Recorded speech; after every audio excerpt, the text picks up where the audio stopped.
So honesty and vulnerability, and that's not a very pleasant word. So when we speak about vulnerability, you might get a little bit scared. And if you think, well, now we're going to go and explore how God wants us to be vulnerable, and it's going to have to be like this obligation and a thing that we're going to have to do, because vulnerability is something that we normally try to avoid.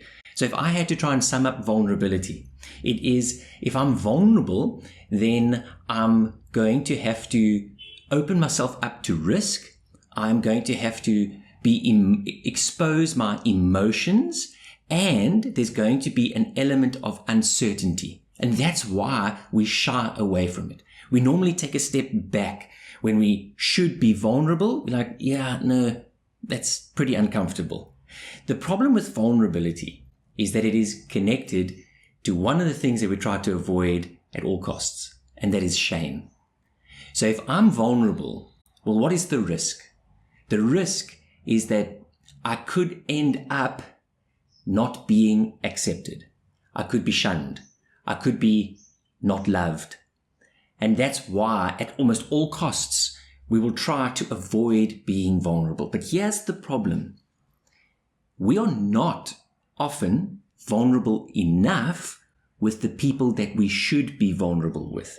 And we are sometimes too vulnerable with people that we shouldn't be. It's those moments where you share too much. It's the overshare, I went too far, that feeling. So if we look at vulnerability, we have to see that this is about creating and breaking trust. That is the beauty of vulnerability, is that it can create trust. The danger is that it can break trust. So if we take in a relationship, there are certain types of relationships that demand a certain level of vulnerability. It's almost like it is expected and it's obvious. And if that vulnerability is not there, well, then what's wrong? Like, I'm sharing, but you aren't reciprocating. And now I'm starting to worry. Is there something wrong? So that's what happens when there's supposed to be vulnerability. Marriage is an obvious example.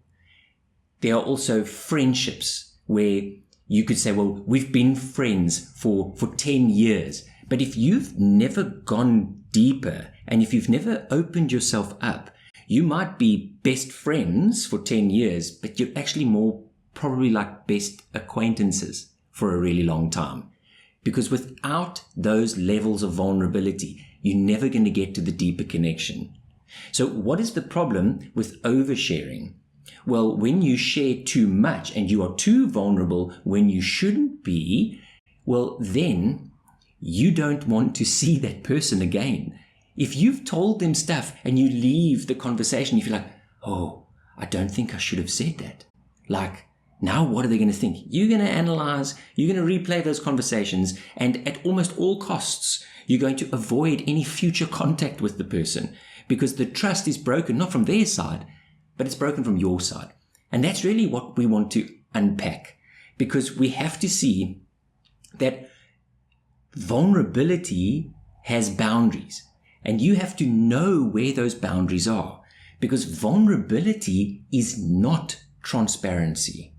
So when we speak about honesty and humility and our relationship with God, that's where we want to push to be as transparent as what we possibly can. That is opening up. It is shining God's light into every single area with not trying to hide anything. There are no boundaries. There are no limits.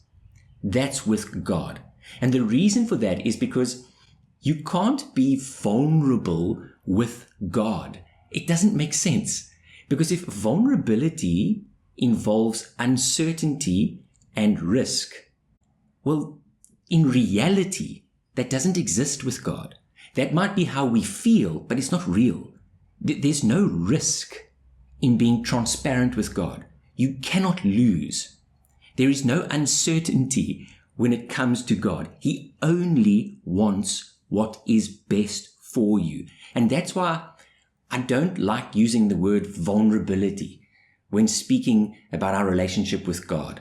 But when it comes to interpersonal relationships, when we start dealing with human on human, Well, that's when vulnerability comes in. But then we need boundaries. We need to be very sure what the boundaries are, why we need them, who we need them with, and when we need them. So the example that I want to use is the greatest example that we have. So whenever I try and find clarity on a difficult subject, I always enjoy going to the extremes. I don't like living in the extremes, obviously, but going to the extremes to find clarity is so helpful. So I would often do that in my thinking when I'm asking, well, what is the greatest? Well, then just go to the greatest that you can. Well, now let's ask, well, what is the greatest example that we have of how to interact on a human perspective? Well, then we have an example, because God came in the flesh and took on human form and walked amongst us and interacted and had these interpersonal relationships, human on human. That's the Lord Jesus Christ. So when we look at the Lord and we look at his example, well, did he have boundaries? Yes, he did. Did he display vulnerability? Yes, he did. But were there times where he didn't? Well, let's look. So with his disciples, and those are the people that the Lord walked with closest, with them, he would admit he's tired. So just before his arrest and crucifixion in the Garden of Gethsemane, the Lord goes to his disciples, especially to his closest, and he says to them, please, will you just stay up with me? My spirit is in distress. Now, that's pretty vulnerable. He goes, prays, spends time with his Father, and then comes back and he's vulnerable with them again. And he says, please, I asked you to just stay awake. I really need you at this time. But then if you fast forward just a few hours after that, well, then the Lord is standing before Pontius Pilate, and Pontius Pilate is making all of these statements and accusations. And one of them was, well, aren't you the king of the Jews? And what does the Lord say? Is he transparent with Pontius Pilate? Does he say to him, well, my soul is really in distress and I'm really tired and I'm vulnerable right now? What does he say? He literally responds, he says, well, so you say. And in the further trials that he was in, the scriptures tell us he didn't open his mouth. He didn't speak at all because he knew what the boundaries were. And that's where honesty comes in with vulnerability. Because if you are not going to be honest, not just with your own emotions, but if you're not going to be honest with the relationship, the reality of what the relationship is, that the person that you're sharing with, well, then it's not going to fit. So I have to say that I must be honest with my feelings and with my thoughts, and I must be honest with the situation and the relationship. I have to practice honesty in both of those. And then I have to choose wisely as to when am I going to be more open and vulnerable and take risk and be honest. And when am I going to be honest and say, this is an area I'm not going to take any risks. So don't hide things from the people that you are not hiding from. There are people in your life that you live so closely with, you can't hide from them.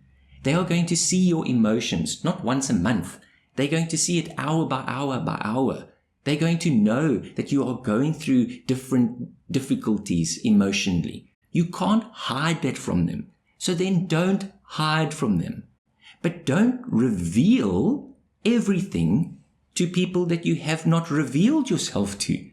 So if you haven't had any open conversations or any experiences or any history or any background with the person, well, don't go and pour your heart out. Like, that's obvious. So this is what we want to try and do. We want to be able to take greater risks from a vulnerability perspective with the people that it's obvious that the relationship requires that. It's almost like you want to say, if I can't be vulnerable in this situation with this person, because it obviously demands it, if I feel I can't, well, then we have bigger problems than my inability to be vulnerable. One of the easiest examples to use is in marriage. So if in marriage I can't be vulnerable with my spouse, well, then What is the reason for that? Because I certainly should be able to be vulnerable. As you want to develop deeper relationships, it's going to require intentional risk. You're going to have to want to take risk, because that's how you deepen the connection.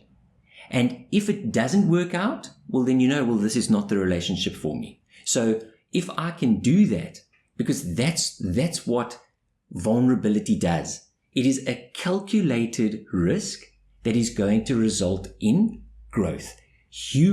Healthy human relationships, well, they have mutual vulnerability. It's the natural process of sharing, of turn taking. I share something with you, and in turn, you're going to be vulnerable with me. That's what is required. So if I take a look at any relationship that you have, it's to be honest with your emotions, honest with your feelings, with your thoughts, and honest with the relationship. And that's why marriage becomes such a beautiful example of that.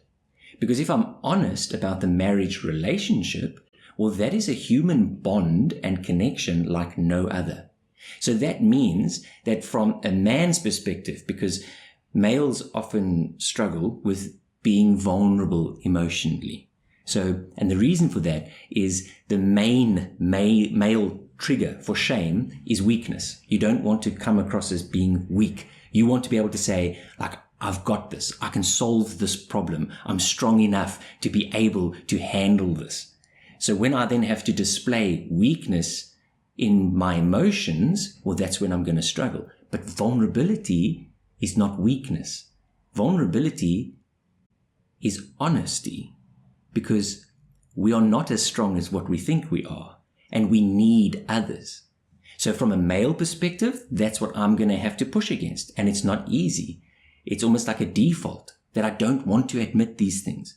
I don't want to say that I'm feeling vulnerable, I'm feeling emotional. From a female perspective, it's different. So remember, these are primaries. It's going to be shared. But from a female perspective, what is the main shame trigger? Well, it's I have to be perfect. I have to show that I've got things together. I have to show that I'm not struggling, so that I can cope with all of these things. So from a female's perspective, it's I don't want other people to see that I can't cope, but they can. Now, does that mean that women can show their emotions easier? I'm not saying that's the reason why they can. I just believe that women can, because their thing is, it's not that I can't appear weak. I have to maintain the strength. It's I just have to have things together. I have to make sure that I'm coping from an outward perspective. I'm looking at it, I'm saying, but both of those in a marriage relationship have such a beautiful opportunity of connecting at a much, much deeper level. So that when I can show my vulnerability and my weakness, well, then I can say, okay, I need help. When my wife can say, well, I haven't got everything together. I'm not able to be perfect all the time. Well, then I can support and show strength. And so God has given us that beautiful way of putting it together. In a marriage, because you have legal bonds, you have a scriptural union that has taken place on a biblical level, you can explore levels of vulnerability at a much deeper level than any other relationship. And I really want to encourage anybody who is married that that's what you do purposefully, because it is one of the most beautiful ways to be able to connect. If you're looking at other relationships and you're saying, well, who am I walking closely with? Well, that's where you want to try and say, okay, how can I be honest about the relationship and how I feel about it, but how can I still take risks? I've done this purposefully. So with certain relationships, I've asked myself, in this relationship, it's going to feel like I'm taking risk, but I'm willing. And then I take a risk. I do something that I wouldn't normally do with an acquaintance. I share something that is a bit more personal, where I feel vulnerable. And then I wait and I see, okay, how is it received? Is it reciprocated? If it's reciprocated, if the other person also shares something personal to them that exposes their vulnerability, then you're like, okay, well, now we can go to the next level. but it takes time. And not every single relationship is going to be like that. So the Lord had 3 that he walked really closely with, 1 or 300, because that's not humanly possible. So even if you are God in the flesh, you still have flesh. You have human flesh that has limitations. So we want to be able to find those close people that we're walking with, and then explore the vulnerability. From a biblical perspective, are boundaries necessary in relationships? 100%. The Bible is going to tell you clearly that you need to look for fruit in certain people. And then where there is healthy, godly fruit, what must you do? Well, then you must love those people by showing love, receiving love, support them, encourage them, walk with them. You must learn from them. You must be like them. You must spend time with them. That's going to become your community. So where there is healthy fruit. Where there isn't healthy fruit, what must you do? Well, yes, you must still love them, but it's going to be different, because then you're not going to be spending time with them. In fact, the scriptures will tell you, stay away from them. Do not listen to them. Don't emulate their behavior. Don't do business with them. Don't even take things from them, because that fruit is not healthy or godly. And so those boundaries within our relationships are so necessary, because within understanding how you need to be vulnerable. So when I say that, it feels uneasy and uncomfortable. You might even think that it's unnecessary. So it is going to be uneasy. Why? Well, because you're taking risk, and that's going to be, it needs to be uneasy. It's also going to feel a bit uncomfortable, because we're not used to this. It's not something that we would often practice, to be emotionally exposed and vulnerable. But here's the one thing that it's not. It's not unnecessary. It's very necessary. Because with humans, for every single one of us, we can impress people with our strengths, but we connect in our vulnerability. It's when we show that human side that we connect with each other. And if I have to be honest about my feelings, my thoughts, and I have to be honest about the relationship that we have, well, that's maybe the area that we need to push and grow in. I've had a few occasions where people have shared with me, and I've had to push back a bit and say, our relationship is not at that level where I think it's healthy for us to share this. And yes, it's awkward, and yes, it's uncomfortable, but it's honest. And it's far better, because I've also had people overshare, and then that destroys any possible future relationship, because the person doesn't want to be around you. They want to avoid you. And so I want to encourage you, just be honest. Practice transparency in your relationship with God. And that is going to be a challenge all on its own. But it is so beautiful and so healthy and so safe. So keep doing that. Keep opening up to the greatest degree and level that you possibly can, and then go further in your relationship with God. Practice transparency, and then practice vulnerability with boundaries, vulnerability with restraint, according to the different levels of your relationships. But always do it with honesty, being honest about the relationship and being honest about your feelings and emotions. And then, when you practice honesty in all of your relationships in a godly way, well, then you start realizing the fruit, that honesty is God honoring, and it's going to open up doors, and it's going to allow you to see things that previously you couldn't see, doors that you couldn't walk through. Because when we are honest and we are doing that in a godly way, it not just pleases Him, but God will reward that in the most beautiful way possible and in the most important areas of our lives. So be honest in everything. It pleases God.